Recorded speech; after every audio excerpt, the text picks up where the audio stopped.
રાગજી, ખાસ કરીને પીએસયુ બેંકને લઈને તમારી પાસેથી મુદ્દો સમજવો છે, કારણ કે જો અત્યારે જે આપણને Q3ના અપડેટ આવતા દેખાઈ રહ્યા છે, ચોક્કસથી આ બધી બેંકો પાસે ફરી પાછી એક વખત જે ડિપોઝિટ ઓછી આવી રહી છે, લોનની અંદર એક સારો એવો ગ્રોથ જોવા મળી રહ્યો છે, એ ચિંતા ફરી એક વખત અહીંયાથી આવતી જોવા મળી રહી છે. કેટલીક બેંકોની અંદર હજી પણ જે રિટેલ તરફી લોન છે એની અંદર એક સારો એવો ઉછાળો જોવા મળી રહ્યો છે.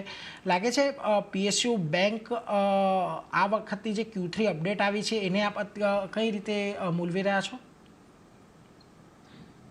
તમે જો બીજા ત્રૈમાસિકના પરિણામ પર નજર નાખો તો મારા ખ્યાલથી 4 કે 5 સરકારી બેંકો એવી હતી જેના પરિણામ બહુ સારા આનેવાલા, અનુમાનથી વધારે કરતા સારા આવેલા.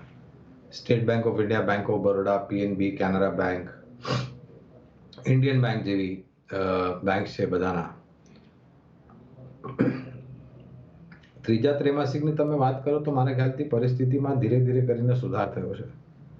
ડિપોઝિટના આંકડાઓ, એડવાન્સીસના આંકડાઓ, નિમ્સમાં, લોન બુક ગ્રોથમાં, એસેટ ક્વોલિટીમાં સૌથી વધારે મહત્વપૂર્ણ જે ગ્રોસ નેટ એનપીએ હોય છે એમાં સુધાર થવાની અપેક્ષા છે, જેનાથી જે પ્રોવિઝનિંગ છે એ રાઇટ બેક થાય. અને આ જે મેં નામ લીધા છે 4-5 બેંકોના, પાયાના મતે આ બધા પર રોકાણની ભલામણ છે. એટલે જો અહીંયાથી Q3 આ બધી બેંકો માટે, ખાસ કરીને SBI, PNB, bank of Baroda, આ બધા માટે એક સારી રહેવાની અપેક્ષા બનતી દેખાઈ રહી છે, એટલે એના પર એક ફોકસ આપણે ખાસ કરીને રાખતા રહીશું. પરંતુ યજ્ઞેશજી, જે પ્રકારે જો આજના દિવસે આપણને નિફ્ટી પીએસયુ બેંક ઇન્ડેક્સની અંદર એક ખાસો એવો ઘટાડો આવતો દેખાયો છે, એને લઈને થોડી ચિંતાઓ છે. અહીંયા કયા લેવલ્સને ખાસ તમે વોચઆઉટ કરી રહ્યા છો? અને યુનિયન બેંક કે જે આજે સૌથી મોટો લૂઝર બન્યો છે પીએસયુ બેંકની અંદર, ત્યાં એક શું મત બની રહ્યો છે? અથવા તો આ સિવાય જો તમને અત્યારે કોઈ શેરમાં, કોઈ પણ પીએસયુ બેંકમાં ટ્રેડ લેવાની ઈચ્છા હોય તો ક્યાં ટ્રેડ લેશો? પીએસયુ બેંકના ઇન્ડેક્સ પર નજર નાખીએ તો જે આજનો ઘટાડો છે લગભગ 4.25%, આપણે ઓક્ટોબર મહિના બાદ આટલો મોટો ઘટાડો એક જ ટ્રેડિંગ સેશનમાં નથી જોવા મળ્યો. ઓવરઓલ એક રેન્જ ફોર્મેશન હતું. ઇમ્પોર્ટન્ટ રેઝિસ્ટન્સ હતો 6720, 6750. આ લેવલ્સે આપણને એક વેચવાલી જોવા મળી હતી લાસ્ટ ટ્રેડિંગ સેશનમાં, અને આજે એક ફોલોઅપ સેલિંગ પણ જોવા મળી રહ્યું છે.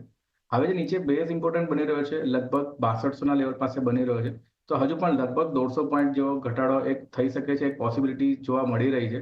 અને 6200ના લેવલ અગર આપણે બ્રેક કરીએ તો નીચે પણ 6050 પીએસયુ બેંક્સની અંદર ઇન્ડેક્સમાં આપણને આવતા જોવા મળી શકે છે. તો ઓવરઓલ વ્યૂ બેરિશ છે શોર્ટ ટર્મ માટે. પોસિબિલિટી છે કે ઉછાળો આવે પહેલા, ત્યારબાદ આપણને વેચવાલી જોવા મળી શકે છે.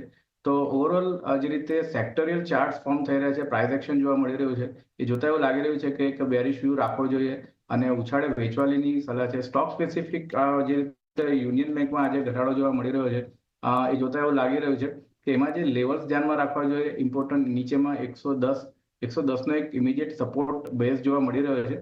110ના લેવલ્સ બ્રેક થાય છે તો આપણને નીચેમાં 106 રૂપિયા સુધીના લેવલ્સ જોવા મળી શકે છે.